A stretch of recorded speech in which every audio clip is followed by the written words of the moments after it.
തണുത്ത പൂന്തണൽ വീശി പടർന്നു ചൂഴ്ന്നു നിൽക്കുന്ന മരത്തിന്റെ തിരുമുടിക്കിതാ തൊഴുന്നേ.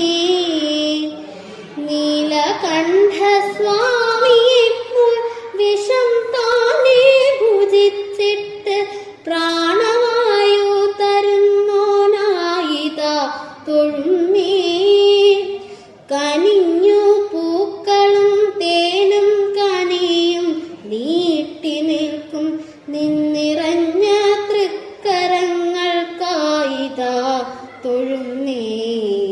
മഴയായി കുളിരായി പസിയാറ്റും പഴമായി തുയിരിന്നു മരുന്നായി പണിക്കരുത്തായി കുഞ്ഞിക്കൈയിൽ കളിപ്പാട്ടച്ചിരിയായി വാർദ്ധകത്തിൻ ഖിന്നതയ്ക്കു താങ്ങി നിൽക്കാനൂനുകമ്പായി കുരുന്നു തൊട്ടിലായി മണിമഞ്ചമായി ശാന്തമായി ഞങ്ങൾക്കുറങ്ങുവാനൊടുക്കത്തെ കനൽ